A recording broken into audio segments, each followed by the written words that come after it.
الحمدللہ رب العالمین والصلاة والسلام علی سید الانبیاء والمرسلین اما بعد فاعوذ باللہ من الشیطان الرجیم بسم اللہ الرحمن الرحیم۔ الحمدللہ، جیسے کہ آپ کو معلوم ہے کہ الہادی پروگرام درس قرآن کا ایک پروگرام ہے جس میں ہم کسی ایک موضوع سے متعلقہ آیات لے کر مستند تفاسیر کی روشنی میں ان پہ درس قرآن کا اہتمام کرتے ہیں، اور یہ درس قرآن مختلف امور پر مشتمل ہوتا ہے، اس طریقے سے کہ پہلے ہم آیت کریمہ کی تلاوت کرتے ہیں، پھر اس کا ترجمہ ہوتا ہے، اور اس کے بعد جو اس میں مقصود الہی پوشیدہ ہوتا ہے اس کی تعیین کی جاتی ہے۔ پھر جس طرح کی آیت جیسا تقاضا کر رہی ہے، اگر وہ اس بات کا تقاضا کر رہی ہے کہ ہم کسی اچھی عادت کو اپنائیں تو ہم اس کے لیے کوشش کرتے ہیں، اس کے لیے ذہن بنایا جاتا ہے اور ہم خود بھی ذہنی طور پر اس کے لیے تیار ہوتے ہیں۔ اگر اس میں کسی گناہ کی نشاندہی کر کے آیت اس بات کا تقاضا کر رہی ہے کہ اس گناہ سے بچا جائے تو اسی کے موافق عمل کیا جاتا ہے۔ ایسی اگر پچھلی قوموں کے واقعات ہیں، عذابات کا تذکرہ ہے تو آیات کا تقاضا یہ ہوگا کہ ہم دل میں خوف خدا کو بیدار کریں اور ان اسباب پہ غور و تفکر کریں کہ جن اسباب کی بنا پر پچھلی قومیں نشان عبرت بنا دی گئیں، تو اسی کے مطابق پھر ہمیں عمل کرنا چاہیے۔ انعامات کا تذکرہ ہے تو اس قسم کی آیات یہ تقاضا کرتی ہیں کہ انسان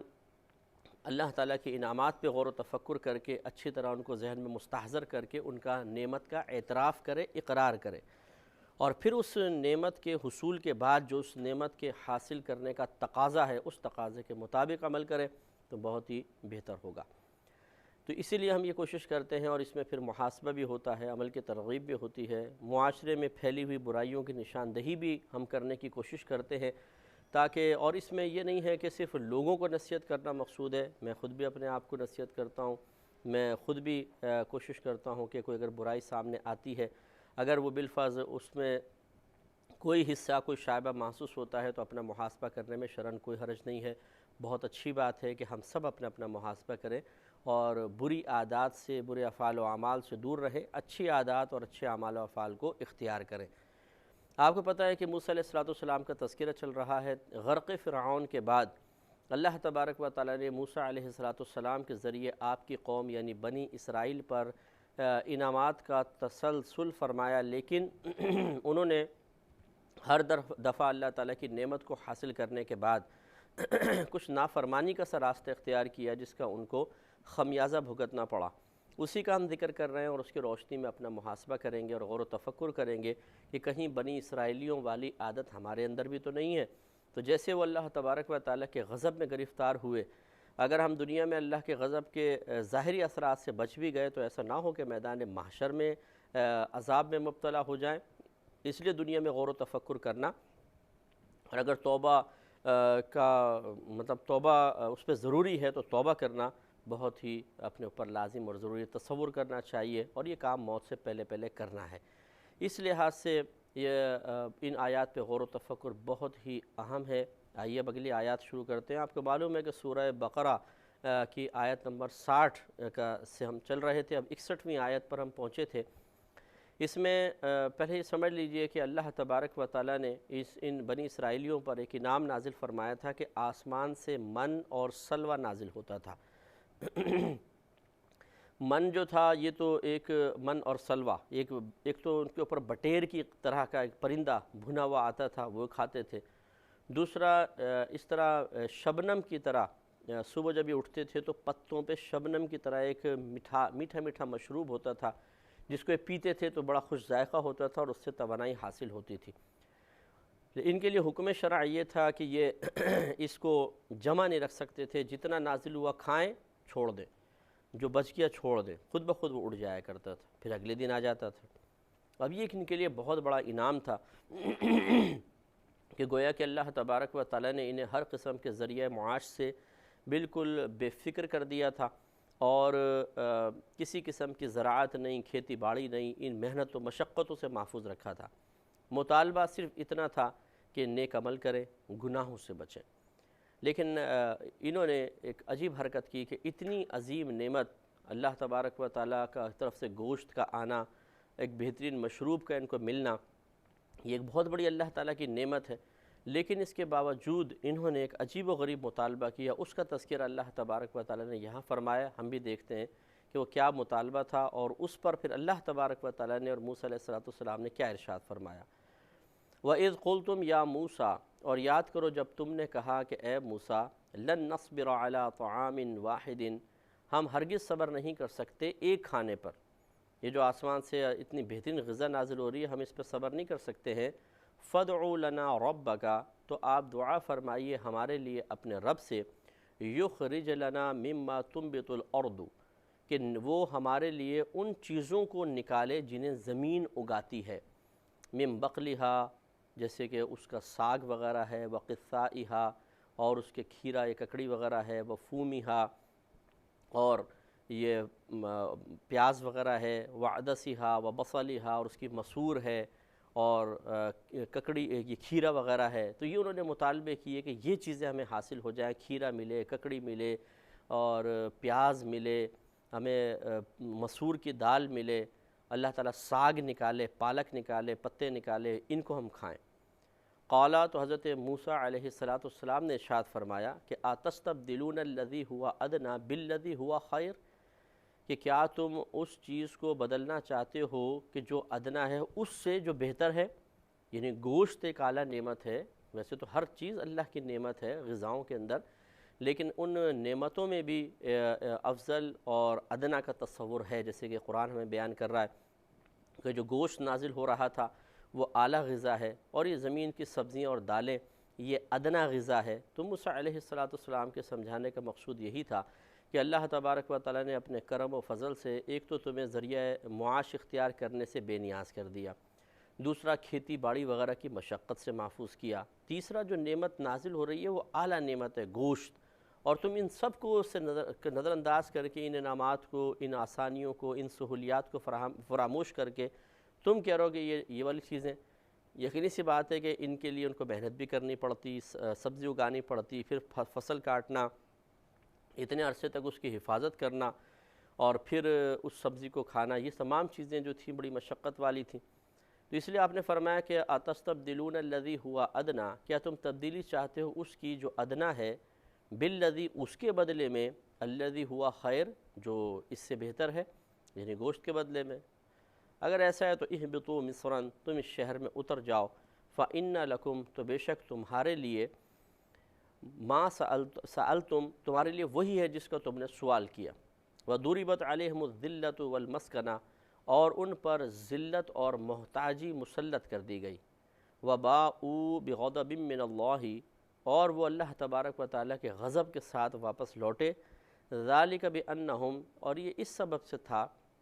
کہ بے شک وہ لوگ کانوا یکفرون بآیات اللہ، اللہ تبارک و تعالیٰ کی آیات کا انکار کرتے تھے، وَيَقْتُلُونَ النَّبِيِّينَ بِغَيْرِ الْحَقِّ، اور انبیاء علیہم السلام کو ناحق قتل کرتے تھے، وَذَلِكَ بِمَا عَصَوْا وَكَانُوا يَعْتَدُونَ، اور یہ اس سبب سے تھا کہ انہوں نے اللہ تبارک و تعالیٰ کی نافرمانی کی اور وہ حد سے بڑھتے تھے۔ سورہ بقرہ کی 61ویں آیت میں اللہ تبارک و تعالیٰ نے بنی اسرائیلیوں کی ایک غلط روش، غلط عادت اور غلط مطالبے کی نشاندہی کی ہے۔ ہمیں بھی اس پہ غور و تفکر کرنا چاہیے کہ بعض اوقات انسان کی ایک فطرت ہے۔ ہم جب چھوٹے تھے، اسکول میں پڑھتے تھے، تو ہم نے ایک سبق پڑھا تھا، انسان کسی حال میں خوش نہیں رہتا، شاید آپ نے بھی پڑھا ہوگا۔ تو واقعی بالکل صحیح بات ہے کہ انسان کسی حال میں خوش نہیں رہتا۔ وجہ اس کی یہ ہوتی ہے کہ انسان دنیاوی معاملے میں ہمیشہ اپنے سے اوپر والے کو دیکھتا رہتا ہے، اور جب اوپر والے کو دیکھتا ہے تو خوشی کہاں ہوگی؟ اور دینی معاملے کے اندر ہم بہت پیچھے ہوتے ہیں اور اس پہ مطمئن ہوتے ہیں۔ وجہ کیا ہے؟ اس کمی پر ہم کیسے قناعت کر لیتے ہیں؟ اس میں ہم ہمیشہ اپنے سے نیچے والے کو دیکھتے ہیں۔ تو لہٰذا جب بھی کوئی شخص ہوگا جو دنیا کے معاملے میں دیکھے گا، اگر اس کے پاس اسکوٹر ہے تو وہ کار والے کو دیکھے گا، کرایہ کا گھر ہے تو ذاتی گھر والے کو دیکھے گا، ذاتی گھر ہے لیکن تھوڑا ہے، اچھے پوش علاقے میں نہیں ہے تو وہ بڑے بڑے بنگلوں کو دیکھے گا اور پوش علاقے والوں کو دیکھے گا۔ اگر کوئی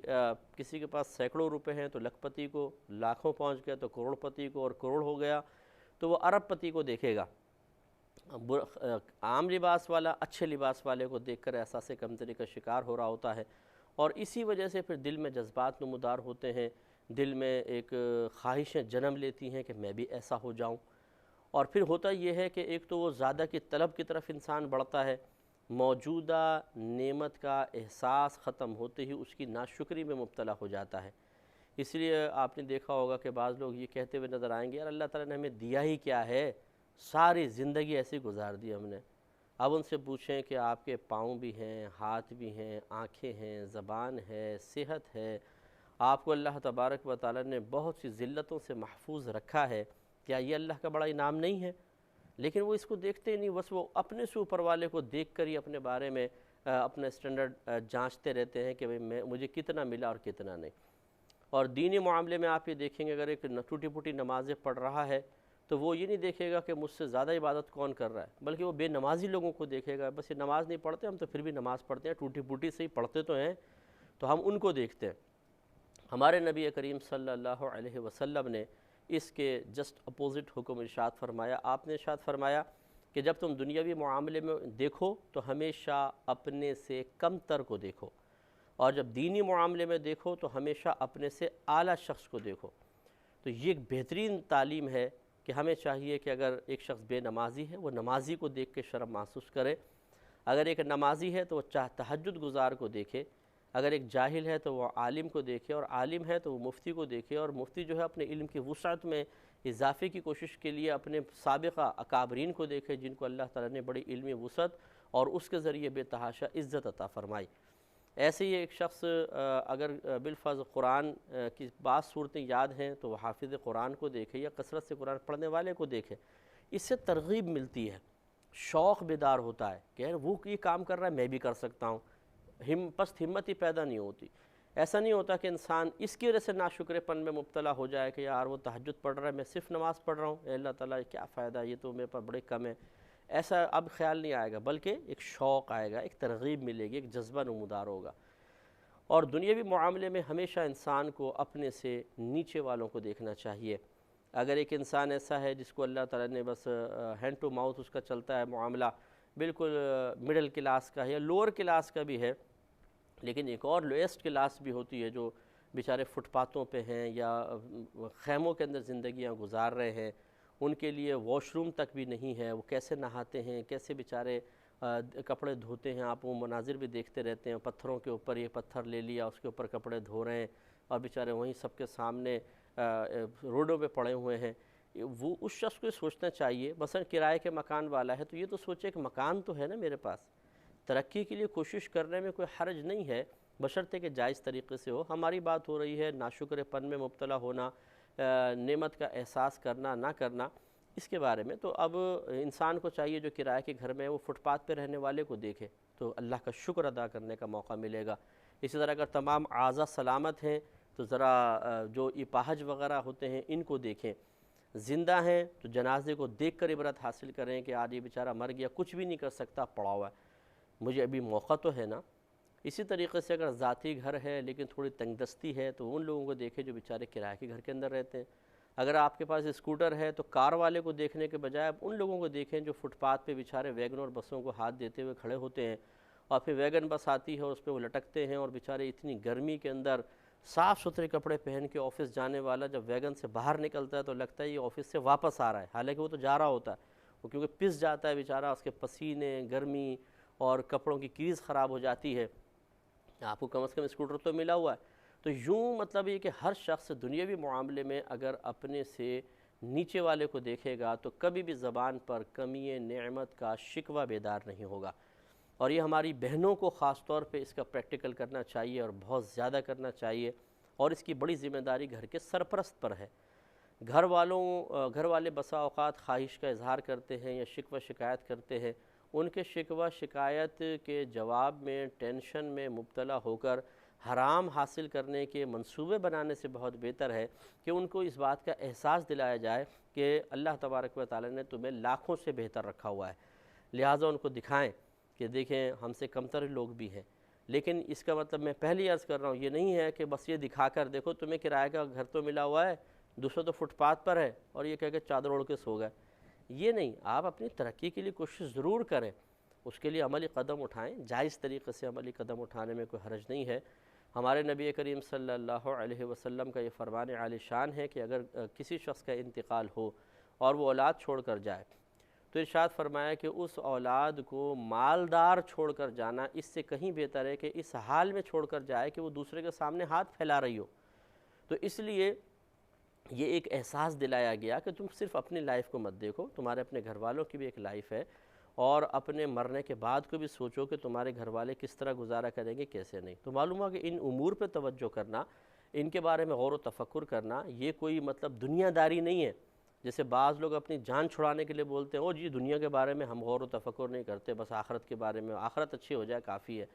یہ بھی آخرت کا ایک حصہ ہے۔ اپنے گھر والوں کو سکون فراہم کریں گے، اپنے بیوی بچوں کے لیے اچھی چیز کا انتظام کریں گے، تو آپ کے لیے ثواب جاریہ ہے۔ سید دو عالم صلی اللہ علیہ وسلم کے فرمان علی شان اپنے ذہن میں لے کر آئیں کہ سرکار صلی اللہ علیہ وسلم نے ارشاد فرمایا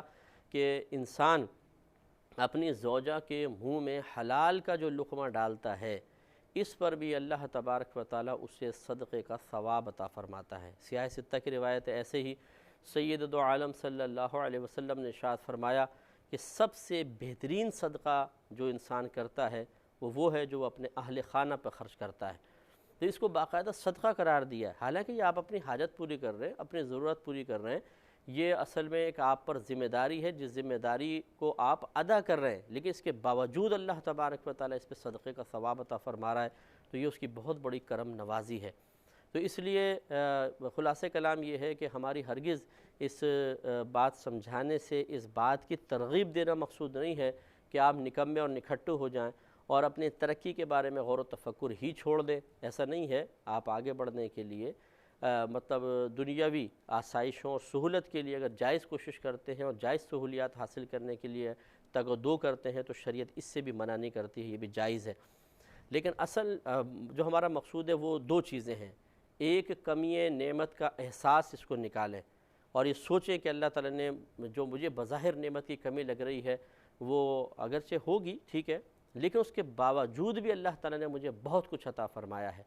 دوسرا اعتراف نعمت ہے۔ تیسرا ناشکری سے بچنا، اعتراض سے بچنا، اللہ تبارک و تعالیٰ کی تقسیم پر تبصرہ آرائی شروع کر دینا، یار یہ اللہ تعالیٰ کا کیا انصاف ہے، معاذ اللہ فلاں کو اتنا دیا، فلاں کو اتنا دیا، فلاں کو اتنا دیا، ہمیں دیکھو۔ تو یعنی اگر آپ کو بنا دیا جاتا وہاں بالفرض کسی مقام کا آپ کو تقسیم رزق کا نظام آپ کے ہاتھ میں دے دیا جاتا تو آپ سب کو بالکل برابر برابر دے دیتے ہیں نا، بالکل۔ تو پھر وہ آزمائش کا اور امتحان میں مبتلا کرنے کا کیا تصور پیدا ہوا؟ اگر ایک ایگزامینیشن ہال میں 60 بچے آ کر بیٹھتے ہیں تو کیا ایکسٹرنل ہر ایک کی مرضی کے موافق پیپر بناتا ہے؟ پیپر وہ اپنی مرضی کے موافق بناتا ہے اور تمہیں حل کرنا ہے۔ جو اس کو حل کرے گا نمبر پائے گا، حل نہیں کرے گا فیل ہو جائے گا۔ کسی طالب علم کو کیا اس پر اعتراض کا حق حاصل ہے؟ یہ کیا ایسے کویسچن دے دیے جو مجھے آتے ہی نہیں ہیں، میں اس پیپر کو نہیں لیتا ہوں، یہ کیا ہوا؟ اس کو سارے سوالات کے جوابات آ رہے ہیں، مجھے نہیں آ رہے۔ تو بھائی آپ تیاری کرو۔ تو یوں مطلب صورتحال ہے ہمارے بھی کہ ہم ایک ایسی چیز پر اعتراض کر رہے ہیں جو حکمت الہی کے عین مطابق ہے۔ ہمیں دنیا میں امتحان کے لیے بھیجا گیا ہے۔ اللہ تبارک و تعالیٰ نے کہیں یہ وعدہ فرمایا ہے کہ میں انسان کو پیدا کروں گا اور پھر اس کی جو خواہش ہوگی اس کے مطابق اس کو عطا فرماؤں گا؟ نہیں، اس نے تو واضح طور پہ قرآن میں اعلان کیا ہے کہ ہم تمہیں مختلف طریقوں سے اپنائیں گے، کچھ کھانوں کی کمی سے، خوف سے، بھوک سے، جان مال اور پھلوں کی کمی سے آزمایا جائے گا۔ تو یہ اللہ تبارک و تعالیٰ نے قرآن عظیم میں کئی مقامات پہ مختلف آزمائشوں میں مبتلا کیے جانے اور امتحان کا ذکر فرمایا ہے، لہٰذا ذہنی طور پہ تیار رہنا چاہیے کہ ہم ایک ایگزامینیشن ہال میں ہیں گویا کہ، اور مختلف چیزیں ہمارے امتحان کے لیے پیش کی جا رہی ہیں۔ اب ہمیں اس ایگزامینیشن ہال میں